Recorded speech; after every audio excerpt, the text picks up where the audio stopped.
1992 December 4 வரலாறு எழுதப்பட்ட நாள். இன்று என் அன்பு மகன் விஜயின் எதிர்காலத்தையும் ஒப்படைக்கிறேன். ஆனால் இந்த முதல் படியே மிகப்பெரிய தோல்வி படி என்பதை தாண்டி கடுமையான அவமான படி என்றே சொல்லலாம். வன்முறை வேணும்னா ஒரு நாள் தோத்து போலாம், ஆனா புரட்சி தோத்ததா சரித்திரமே கிடையாது. அடுத்து செந்திரபாண்டி தம்பியாக மக்கள் இடத்துல ஒரு நடிகனாக தென்பட்டாருங்க. மீண்டும் அதே உற்சாகத்துடன் ரசிகன்ல தொடங்கி தேவா, ராஜாவின் பார்வையிலே, விஷ்ணு, சந்திரலேகா, கோயம்புத்தூர் மாப்பிள்ளைன்னு நார்மல் படங்கள் கொடுத்த விஜய்க்கு பூவே உனக்காக என்ற இண்டஸ்ட்ரியல் ஹிட் படம் கிடைத்தது. பிறகு வசந்த வாசல், மாண்புமிகு மாணவன், செல்வா, காலமெல்லாம் காத்திருப்பேன் என இருந்தாலும் லவ் டுடே திரைப்படம் தான் காதலர்களுக்கு மத்தியில ஒரு விழிப்புணர்வை ஏற்படுத்திச்சு. திரையுலக நாயகனா எங்க தளபதி. அடுத்து ஒன்ஸ் மோர் நேருக்கு நேர தாண்டி காதலுக்கு மரியாதை தான் அமோக வெற்றியை பெற்று விஜய் அவர்களை பாமர மக்கள் வரையும் கொண்டு போய் சேர்த்ததுங்க. மீண்டும் அதே காதல் படங்களோட அமோகமாக வலம் வந்து பகவதியில கமர்ஷியல் கெட்டப்ப உருவாக்கி திருமலையில களமிறங்கினாரு. குரல் கொடுக்கிறது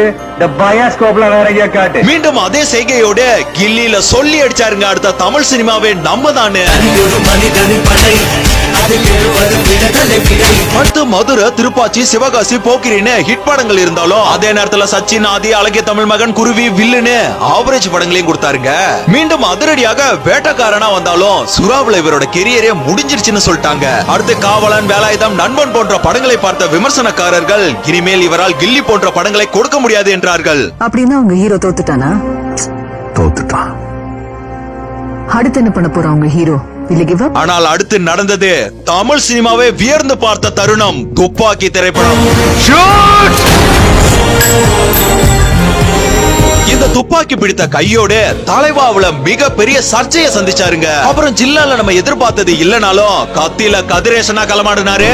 உங்க பசிக்கு பிச்சை கேட்கல சார், விவசாயத்துக்கு தண்ணி கேட்கறாங்க. மீண்டும் சகாப்தம் படைக்க புலிய உருவாக்கி மிகப்பெரிய பிளாப்ப கண்டாருங்க. அடுத்து வந்த தெரி திரைப்படம் ஒரு ஆதரவா இருந்தாலும் பைரவா திரைப்படம் ஃபேன்ஸுக்கு திருப்தியை கொடுக்கலங்க. அவ்வளவுதான் முடிஞ்சு அப்படின்னு இருந்த சூழல்ல ஆள போறான் தமிழனா அவதாரம் எடுத்து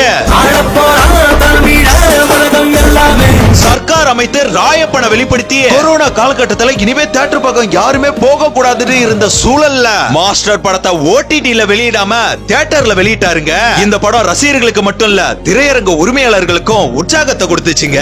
இந்த படத்தை, மாஸ்டர் படத்தை திரையரங்கில் தான் திரையிடுவேன் என்று சொன்ன விஜய்க்கு தான் நாங்கள் முதலில் நன்றி செலுத்த கடமைப்பட்டிருக்கிறோம். அடுத்து இந்த பீஸ்ட் வாரிசுலாம் ஆகோ ஓஹோன்னு இல்லாம போனாலும் லியோல ஹைப்பை ஏத்தி ஓட் மூலமாக அரசியல்வாதியா அவதாரம் எடுத்தாருங்க. இந்த அவதாரம் ஜனநாயக நாட்டை காக்க வந்த ஜனநாயகனோட அவதாரம். பல இன்னல்களை சமாளித்து சினிமாவை நிறைவு செய்தாருங்க. ஆனால் அந்த அத்தியாயம் முடியவில்லைங்க. அந்த சிம்மாசனம் இன்னும் தனியாகத்தான் இருக்கு.